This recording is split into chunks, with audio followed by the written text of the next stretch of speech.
Good afternoon, everyone. We are just about to kick off the spotlight on Kuwait solar market. We will be waiting for a couple of minutes to allow everyone to log in. Yes, please hold on.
Good afternoon, everyone. We are very pleased to welcome you today on this webinar, Spotlight on Kuwait Solar Market. While there are still a lot of people logging in at the moment, I think it would be a good time for us to start, so we actually get a chance to go through every question here. So first of all, let me introduce you to our speakers today. I'm just trying to, there's still a lot of people joining now. So I will start with our moderator, Mr. Abaitid, who will then be joined with Dr. Qasim, who's the CEO of Alternative Energy Projects, Mr. Ghanem Al-Amji from the Ministry of Electricity, Water and Renewable Energy, Mr. Bino Thomas, Manager of Power Solution Division, GPS, and finally, and actually the speaker who will be opening this session is Anne Yangzi, who was the GCC manager of SunGrow, who is also our sponsor today. And we will start with a very quick presentation before we kick off this, what we believe will be a very interesting panel discussion, giving you insights on the solar market. And I will pass on the hand to you.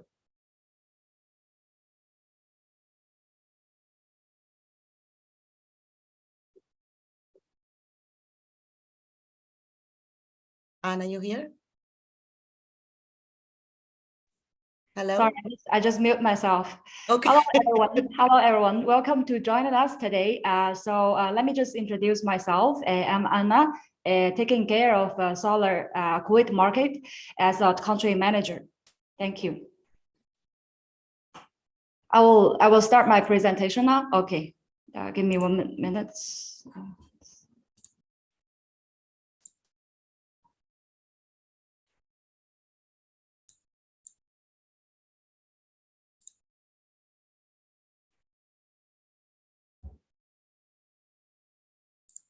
Hold on, please. Sorry.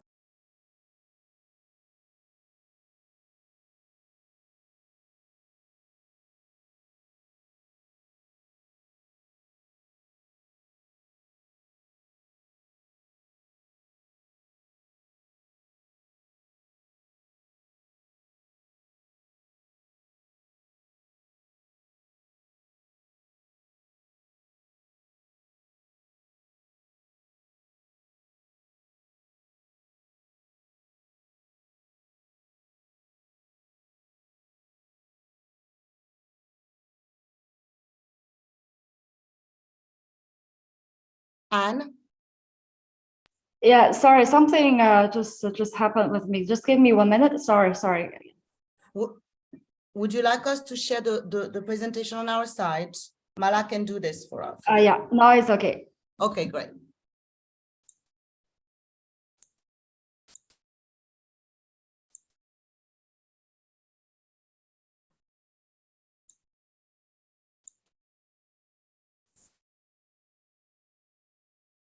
Okay, now I will start to introduce our company, Sangro Power.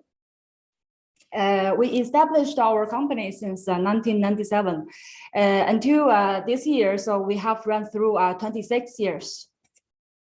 This is our company as mission, vision, and value. So we are mission to clean the clean power for all, with the mission to be the global leader of clean energy conversion technology, with the value of honest and reliable something.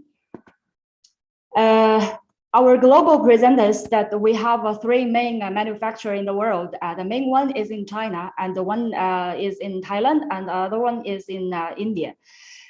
We have 6 R&D centers all over the world. One is in Hefei and Shanghai, Nanjing, Shenzhen, Munich, and Delft. We also run the business through 150 more countries. Here is our business layout. So our main business is the PV inverter energy storage system with the hydrogen. So I will introduce more hydrogen in my later pages. Here you can see that we have reached the business performance for last year, which is around 400 billion RMB. And with the global delivers over 77 gigawatts. Here is our main PV inverter sector. So we have 1+X modular inverter with the string inverter, and also we can cover all the scenarios PV inverters. For this year, for 2020, so we delivered global PV inverter over 130 gigawatts.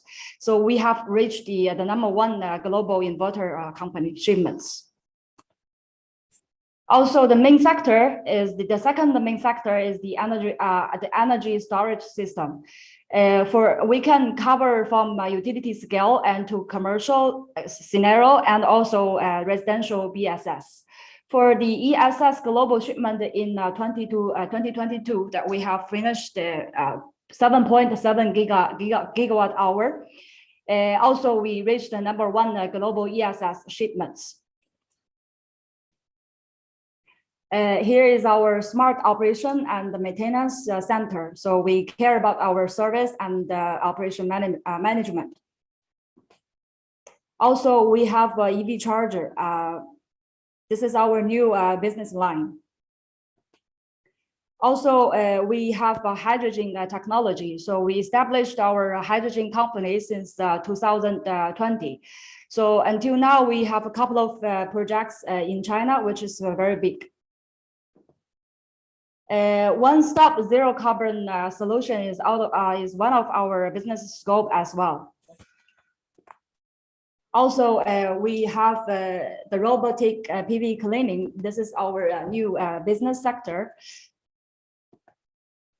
So we care about our R&D innovation. Until now, we have invested over 1,700 million RMB into our R&D investment. We will continuously to invest to our R&D center.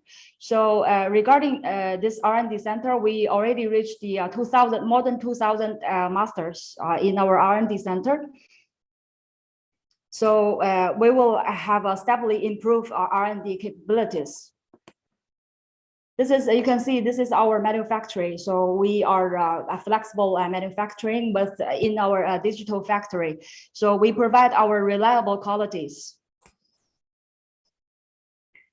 Also, we really care about our quality excellence. So we provide a quality management system.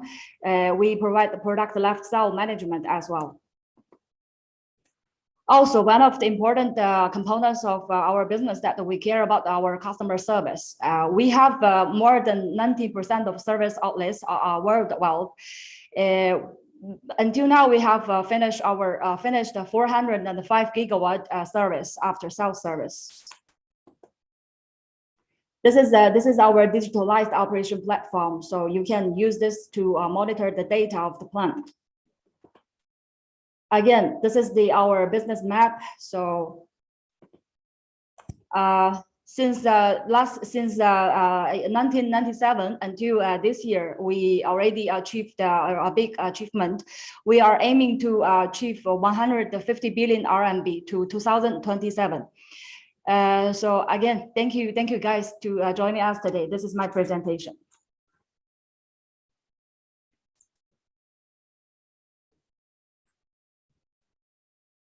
Hinde, you are mute yourself.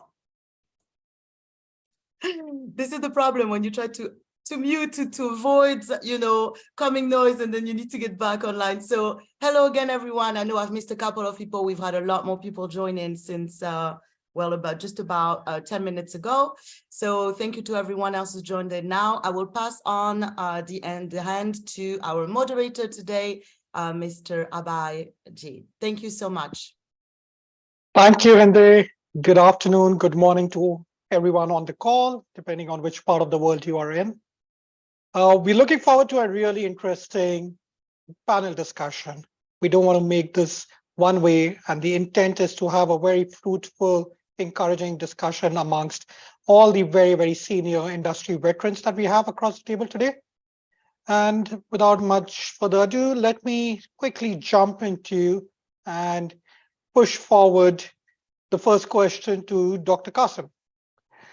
Dr. Qasim, you're based in Kuwait, and it would be really helpful to give us a context about how you view the local Kuwaiti market in terms of solar energy, where it stands today, so the current state assessment, as well as where you think you would want to see it 5 years down the line. Dr. Qasim, over to you. Thank you very much. The Kuwaiti market, just to elaborate, even though we are based in Kuwaiti market, we are stationed over more than 3 countries in the region here. So we've been to the MENA market for the last 7 years. Now, if we just gonna elaborate on the Kuwaiti market as we speak have a total capacity of renewable installed in closer to 100 megawatts, and that's been scattered between the Shagaya project, which is 70 megawatt, and a few other scattered projects between KNPC, governmental projects, residentials, and others. So not much have been done in the last couple of years. Nevertheless, the commitment from the government to move ahead with it is serious. The government also has released a mandate a couple of years ago about 10% of all governmental building has to adapt renewables, specifically solar, which triggered a series of requirement for projects to be for solar and other energy efficiency, energy conservation approaches to be adopted in the buildings. This led to actually having few ministries adapting solar to be part of their new building envelopes, which triggered more into the government-related projects. So we have few megawatts here and there being adapted and being released as tenders. MEW is leading on this, which Mr. Ghannam, I think, will elaborate later on it now. And now this is where we are from the perspective of what we do have ready. Kuwait, as of now, as a policymaker, we don't have any ready available policies, even though I know there's more coming online to adapt that. I think MEW and the others will elaborate more on this. But as of now, there's no clear schemes of net metering or wheeling or direct PPA being announced as of yet into this matter. Nevertheless, from the perspective of demand, there's a huge demand needed. There's a very high forecast estimated in the curve load demand for the country in the next 5 years. And the load is expected to grow by easily more than 6 to 7% annually, which is higher than the typical growth curve for the load demand. And this is highly related to the increase in urban developments in the country itself. there's a plenty more few new cities that are coming online in the next couple of years, and there's the country's strategy to grow that. So, and then also you have the commitment from the government to the national commitment of 15% by 2030, and which still has to have more of projects coming online. We are talking about 4.5 gigawatt coming online from utility, and we are foreseeing no less than 500 to 1 gigawatt of distributed solar that should come in the next couple of years as a consequence of the market being enabled, which is, I think, a key point that will be discussed further as we're going to speak ahead. We're going to discuss this further, but this is where we are now. Where I see the market in the next 5 years, if all the enabling elements have been triggered properly on time, then I see ourselves, or we see ourselves at least on 6 gigawatt to 5 gigawatt market size by then. Wonderful, Dr. Qasim. That's a wonderful overview of current state and future state assessment. And a couple of times you alluded to MEWRE. So let me jump across the table to Ghanem from the Ministry of Electricity, Water and Renewable Energy. Ghanem, do you think that Dr. Qasim's views or the industry's views are aligned with the ministry's planning and initiatives? Yeah, hi.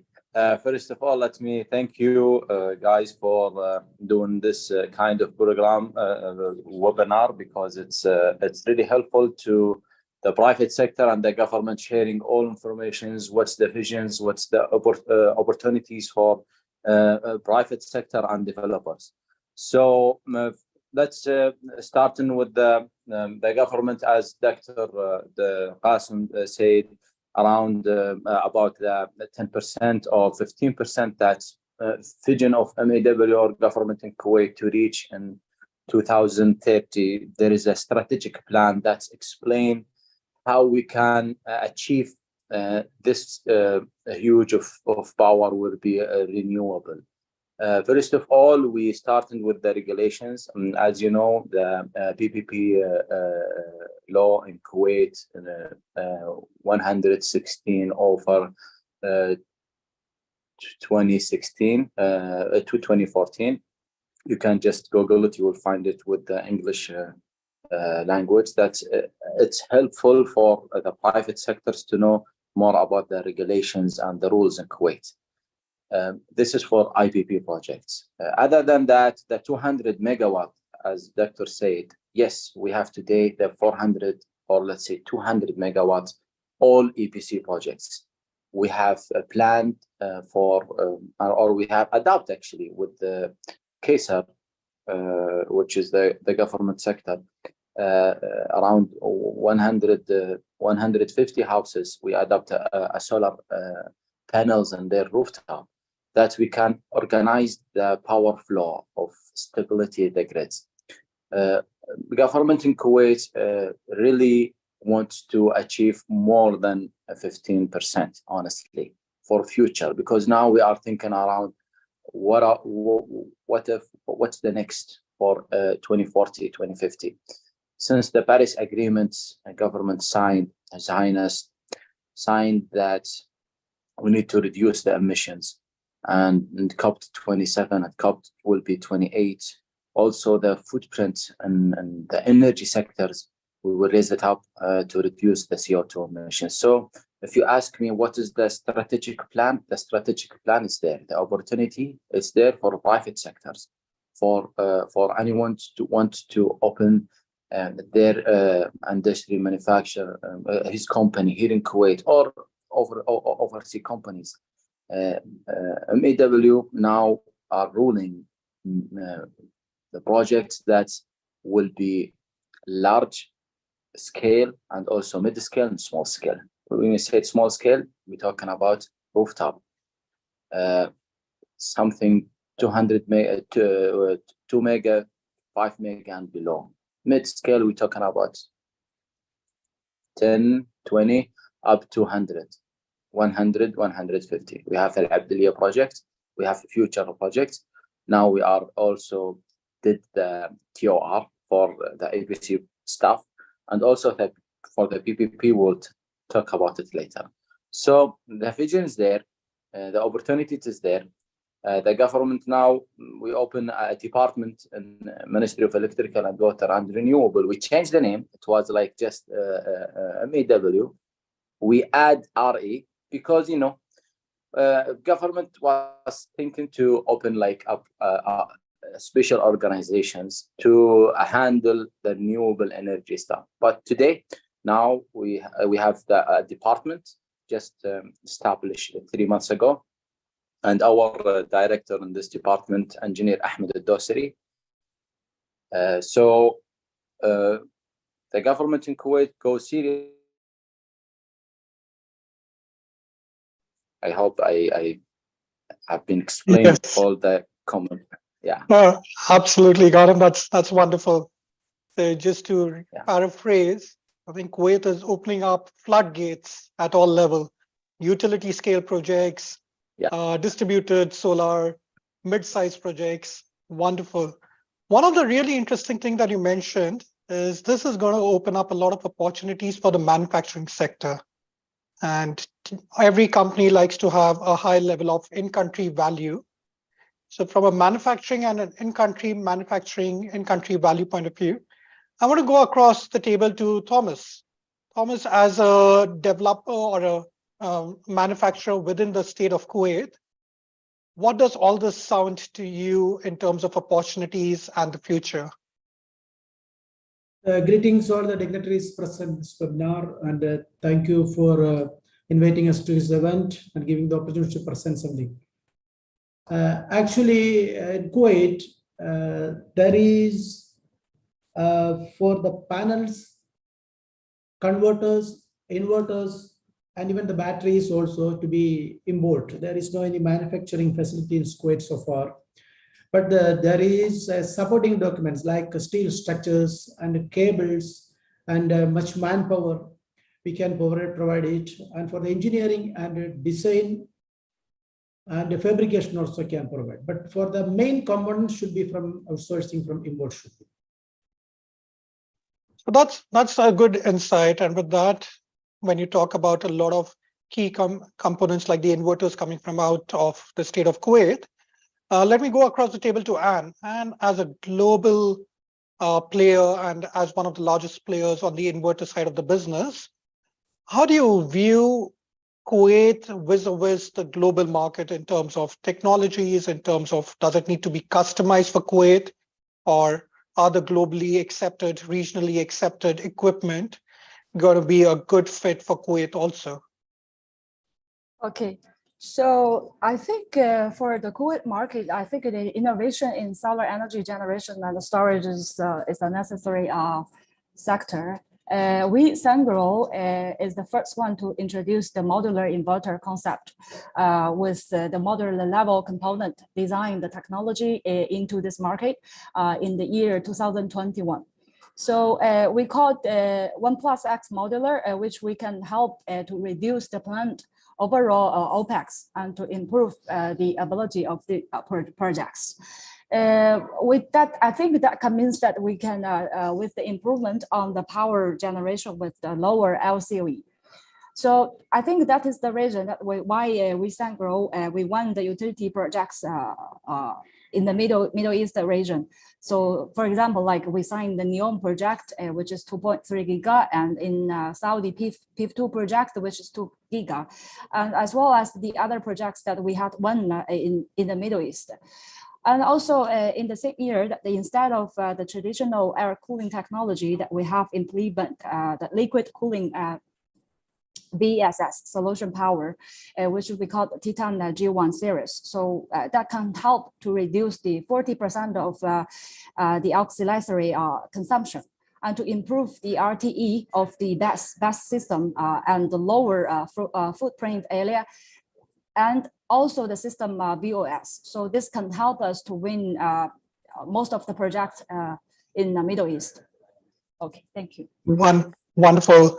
So if I have to have a takeaway from that, it means the equipment is ready, the players are ready, and now Ghanem alluded a little bit to the utility scale project. So Ghanem, if I could come back to you and ask you to shed a little more information, a little more light on the Shagaya project, one of the biggest utility projects on the pipeline.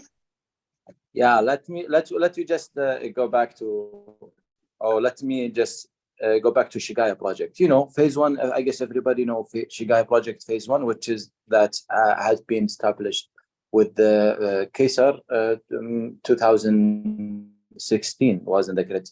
It's a 50 megawatt CSP and 10 megawatt wind, and the other 10 it's a BV with the two models of BV, which is the thin 5 megawatt thin, and the other 5 it's polycrystalline. So we collecting all these data, then we sign in last year with the technical advisor. You know, it will be IPP, it will be IPP methods, it will be with the developers. So we signed for the rest of land, which is around 87 kilometers square. What's the best mix technologies with the stable grids, lowest cost of levelized cost of electricity, as my colleague said. We end up with the DMV to have the best mix, which is, you know, we did like a lot of feasibility study and technical study for stability of the grids, and we use the Plexel program. We run the model around 400 scenarios. We end up with 42. Then we see what is the feasible with all the cost, emissions, environment impact, everything. Then we end up with the 10, actually, one to two scenarios. Then we go to the higher committee in Kuwait to decide it, what is the best mix technologies that can happen. We end up with the one scenarios that I will explain. It will be phase one, and Shagaya produce around 1,100 megawatt AC, fully PV with the Syncon. And phase two will be CSP, 200 megawatt CSP,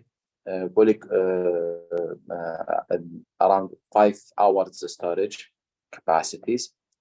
And phase three will be 1,500 megawatt AC, fully PV as well. And the last phase will be 1,700 megawatt AC. So we're talking about 4 developers. We already did the punch market in GCC, as my colleague said. We know the punch market. We know what's the levelized. We can get, I guess, very good levelized cost of electricity. Some of the questions that I already raised, that the CSP it's there or not. Yes, CSP it's there because we have very good solar field in Kuwait. The radiations, it's hitting very good radiations. Why wind turbine not there? We got actually very good efficiency for the wind turbine, but you know, by seeing the graph of the grid philosophy, that's our peak. It's in the peak time around 10 a.m. until 2 p.m. So the wind turbine that time, it wasn't that efficient like nights. So we decided just to go for the Shagaya, whole Shagaya.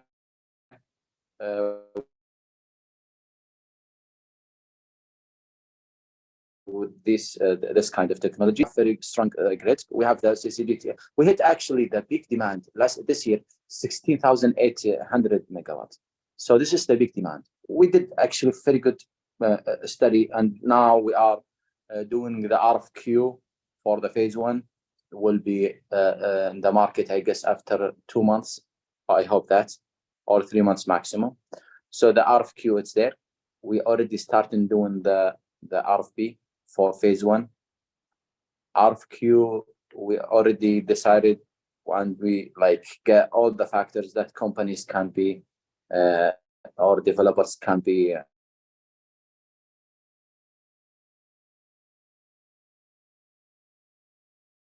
Right. So I've I've lost Ghanim on that. Indy, can you still hear him?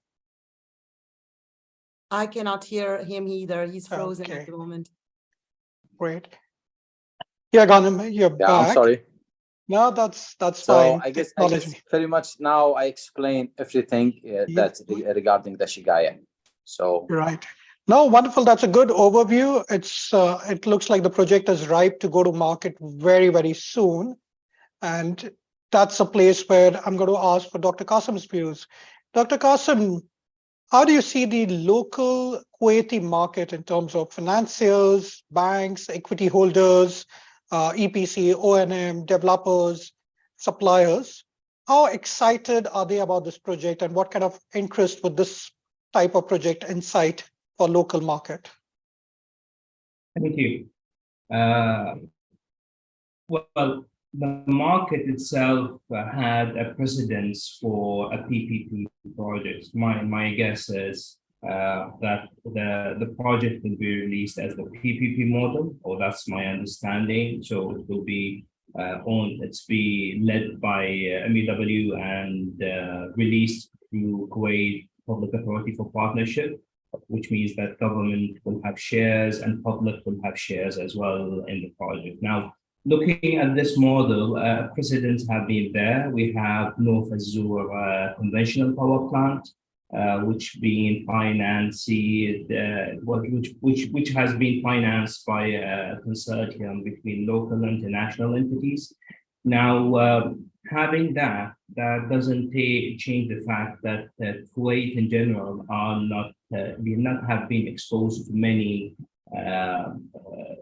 long-term infrastructure project based on the IPP or the BOT model, which in general require quite a lot of stringent requirement that usually are reflected by the owner themselves. We always expect the owner to provide some kind of assurance. Now, Kuwait, on the other hand, has a high credit rating. We are AA- rated country, so that's by itself usually gives a very good. That usually gives a very good, assurance for the banks in general. But nevertheless, the conditions usually tend to be stringent. So it will be really subject to what the RFP will provide for the banks. Now, banks here are conventional. They're very conventional. They are not very much exposed to project financing. Having said that, they will always struggle to having door-to-door financing tenor, for example. We are governed by the central bank with respect to local currency.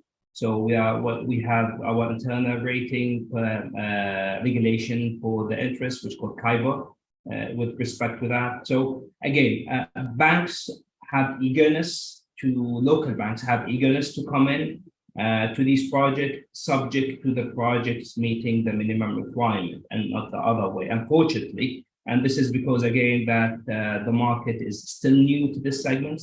Banks don't have as much exposure as, I would say, our neighboring countries, which have very high exposure to such projects. And that's where the difference are. So what we are expecting on this phase, it will be mostly consortium between local and international financiers that will have to come in for supplying this project. Now, from the perspective of EPCs, operation service providers, there are no specialized EPCs that covers this. The minimum technical requirement needed for the mega project. For the CNI small projects, yes, there are a few here in the regions, and I know few are also few smaller, medium-sized EPCs are coming in, providing their services locally. But for the larger utility scale, we have none. So there will be huge dependency on international EPC provider, which means that it will be outsourced. Same thing with the O&M. So it depends on the capacity. The market is really a virgin market. Kuwait market is a virgin market here, so we don't have all that capability available around for either large-scale EPC, large-scale O&M, and the finance has to be done through mostly international consortia, international local slash. Right. Wonderful. Thank you. Yeah, that's helpful. You've covered all the different spheres of the project development and all the key stakeholders. And something very interesting you alluded to, which is that the local market is at nascent stages. And if I could go to Thomas. Thomas, for yourself as a local market supplier and a stakeholder, and as you alluded to, a lot of these are new technologies, so the capability within the country is limited.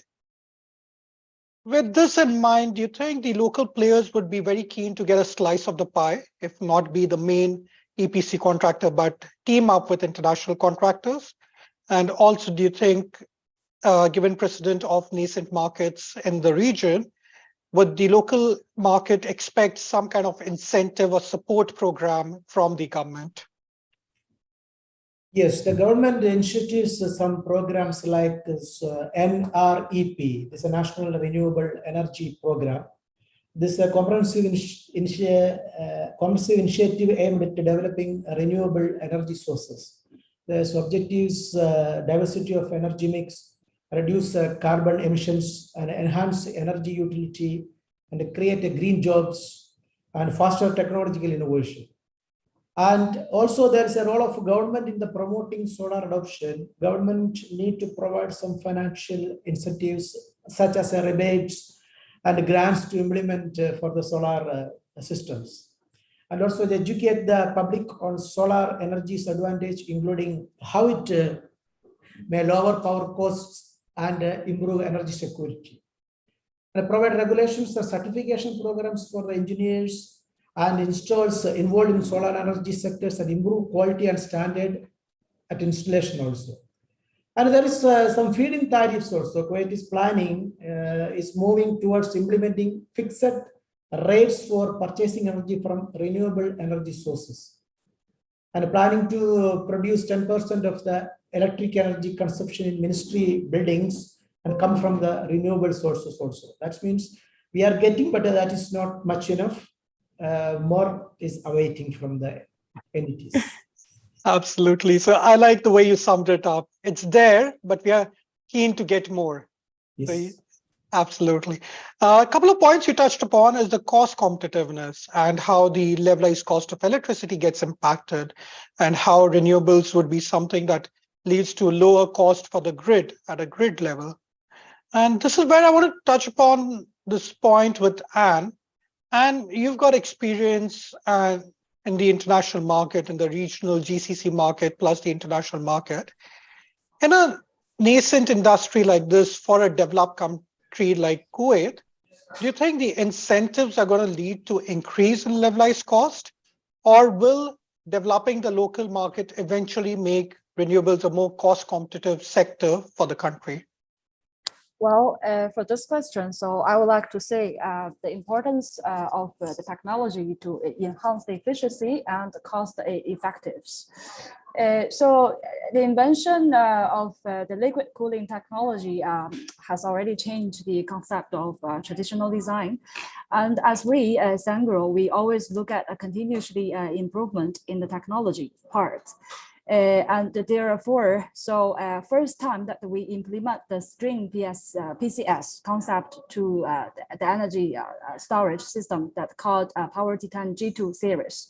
And this PCS will be a part of the battery containers, and some will help us to improve the RTE value to 2%. So as the compared to our G1 series. So I think this is the importance. Yeah, thank you. Wonderful. But if I summarize that Kuwait is coming to the party a little late compared to the neighboring countries and the GCC from a renewable industry point of view, but it may just be a good thing where they will get the better set of technology for their very first project. The technological advancements is something that would really benefit them right from the first project that they go live with. So, and is that a fair statement to make? And you're still on mute just in case you're speaking.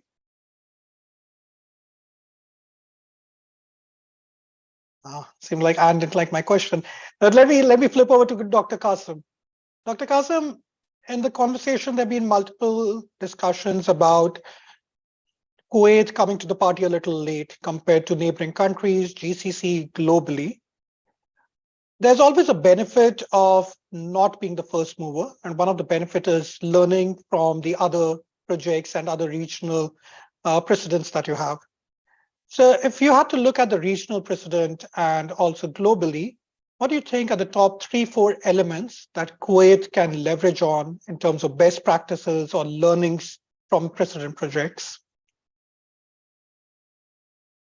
Thank you again. I think this is a quite tricky question.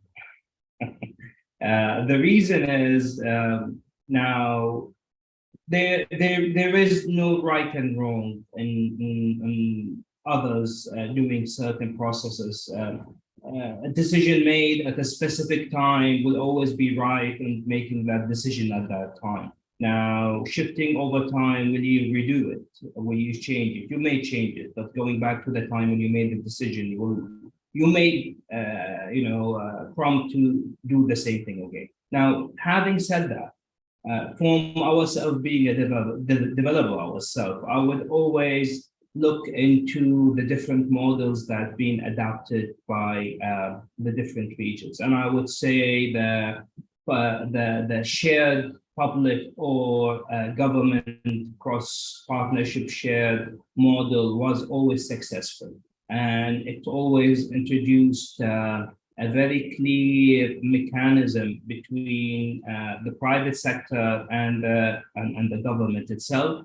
It reduced the burden, the capital requirement burden for the company itself. So I mean, looking at the different models available in that UAE DEWA model specifically recently adopted by Abu Dhabi as well.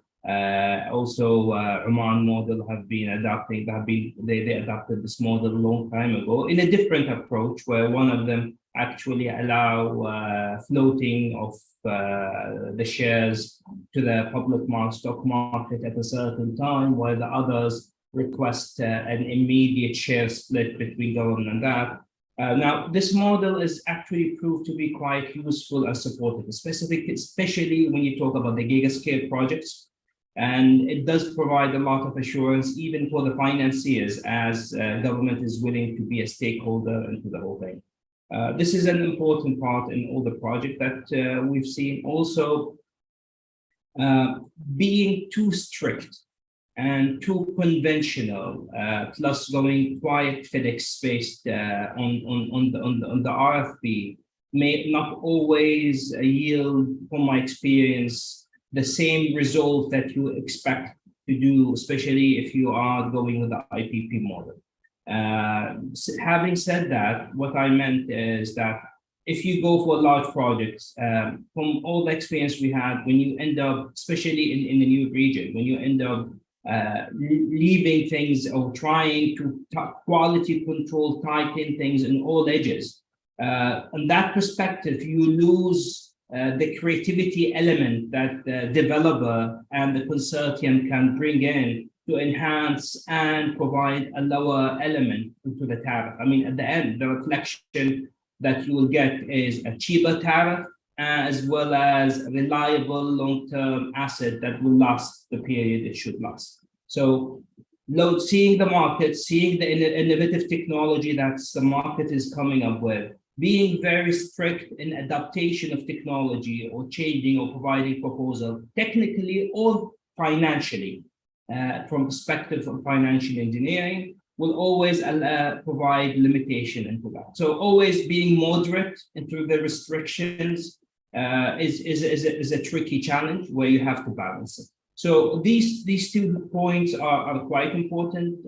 Also encouraging, now there's a lot, the last element, which I see it's quite important, that others have not been really willing to push on it so much, which is the adaptation requirement of the local content restriction. Now, local content has varied from all different regions, and when I see it from a country perspective, the requirement for renewable energy is not only to satisfy the energy demand, but also to enable a new market in the region itself, in the country itself. And when you enable a market, you have to enable with it the local industry rather than just only the international industry.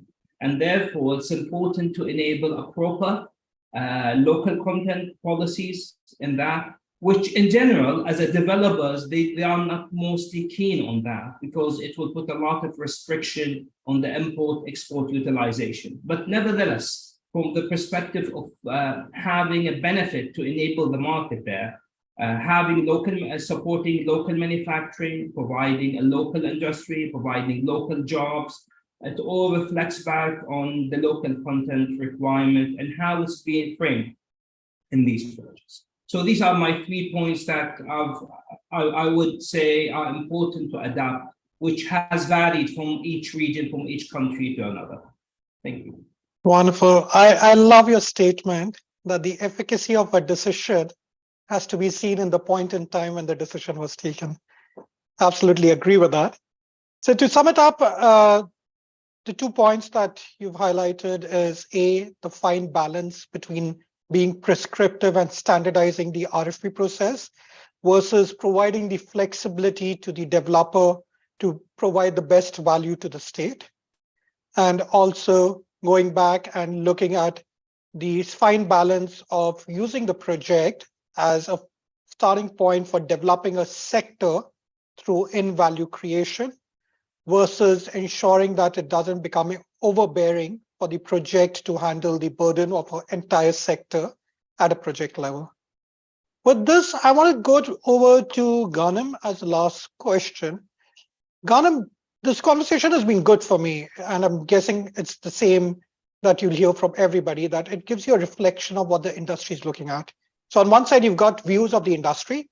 On the other side, you've got an extremely well-developed, almost ripe project to go to the market. So I'm going to put you on the spot and ask you that after this conversation, what are the key elements that you think you want to take back into the ministry for your internal deliberation and say, guys, we've got a very good project ready to go to market, but a couple of things that the industry has told us, let's revisit these items. What would those be, Ghanem? Honestly, regarding the battery technologies, we will rethink about the battery technologies for the islands. What's the opportunities for the like say, let me say, microgrids? If it's possible to do it in the Pobian Island or in Felika Island, because government, they are thinking to develop this those islands, how we can connect their grid. But we need to restudy the humidity over there, the salinities, erosion, corrosion, how we can the batteries survive over there, if it's micro or not, or maybe it will be connected. But this is one of the lessons. Then I will rethinking about it here from the webinar. Secondly, I think the all industry, manufacturing, developers, they are looking to Shagaya project. They are looking to changing the rules and some of rules in Kuwait. They are looking to have very well opportunities to be part in this succeed. Again and again, I say it. We inshallah we will hope that everybody will get very competitions, let's say tenders. Abdaliya, it will be EPC project. We already done from the TOR. It will be inshallah release next year or year 1 year, first quarter, second quarter of this next year. Shagaya project, we say the Abdaliya project, that means it's produced around 150 mega up to 180 mega. So I guess all these factors and elements that I heard it from the private sectors helps actually MAWs to, it's actually at the end of the day, it's win-win situations. I have the opportunity, you have the technologies. You give me very good price, very good acceptable price, and we should take it. We need the energy. Electrical vehicles, it's there. The demand of electricity in Kuwait is increased each year around 4 to 5%. So after 10 years, we will get almost more than double. I guess approximately half from what we have today. So we're talking about around 10,000 megawatts after 10 years. So we should like care about it. We should find a clean energy that should be in the grids. We need to reduce the emissions. You know, all the opportunities, inshallah, will be succeed, inshallah, in future. Thanks. Wonderful. I love your statement that says we have the opportunity, you have the technology, let's come together and create something great. Yeah, exactly. Abhay, I know there are a lot of questions. So yes, Hende, yeah, if you want to yes. start with the Q&A. Well, absolutely. I mean, it's up to you. First, before we move ahead with the questions, we have 9 minutes. There are quite a few questions that came through. I just wanted to thank again all the speakers and all the attendees, really good attendance today. Middle East Solar Industry Association is really pleased to collaborate with Solar Arabic on this again. Thanks again to SunGrow. So if you want, you open, I mean, there are a lot of questions regarding the Shagaya project. You can, Abhay, can you see some of the open questions? Yes, a lot. Yeah, go on, Hende. No, that's okay. Go ahead. You can take this one. It's okay. So there's a lot of interest on the Shagaya project in terms of the phases and technologies. I think Ghanem has spent a lot of time explaining the different phases and the timelines. Yeah. So let's wait to see what's there in terms of the RFQ, the requirements of eligibility. But there's some very different questions. So there is a question on the grid and renewable tariffs. So if I can go back to Ghanem, and Ghanem, if you could shed light on the feed-in tariff, or how will the retail end consumer tariff get impacted by renewables? Honestly, you know, government in Kuwait, they get very good subsidies for Kuwaitis or any sectors needs the grid. So we're talking about, I don't know the question exactly. The feed-in tariff, it wouldn't be feed-in tariff, and somehow, but it's there if it's acceptable. Depends in the contract. While we have the larger scale, it will be like while we reached the PPA, which is the power purchase agreement. We will see what's the suitable, depends on our advisor. But if you said feed-in tariff for Kuwaitis houses, the small scale, yes, it will be feed-in tariff somehow.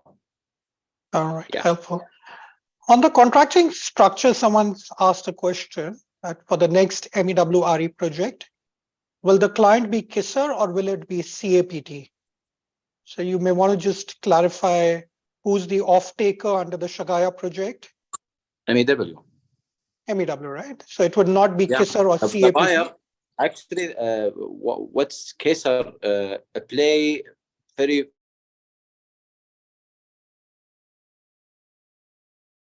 the place that we sharing information. They did their homework for researching, doing some research, doing some R&D parts and for the government. But MEW will be the buyer for Shagaya.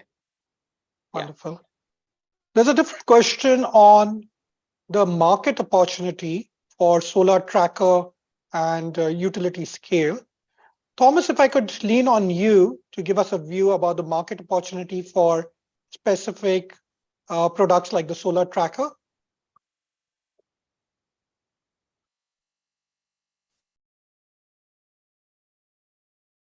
Thomas, you're on mute. You can unmute yourself. Okay, can you repeat it, Mr. Yeah, so there's a general question about the market opportunity in Kuwait for specific elements of the system like the solar tracker. In the monitoring systems, this is the one. Yeah, for the monitoring system, for the cleaning, robotic cleaning, elements like that. Still, there is not any new opportunities, but it will come. As Mr. Ghanem is saying, there is a big scale project is coming. Sure, there is a requirement for the cleaning and battery monitoring. Sorry, the monitoring system and panel cleaning system is a higher scale opportunities is there. I hope. Wonderful. And there's a question for you, a question that says, what chemistry is used for liquid cooling? Is it glycol based or different chemistry? There is well, no idea for that one. Maybe. Yeah. No, absolutely. We'll lean on Anne to respond to that question. Yes, sure.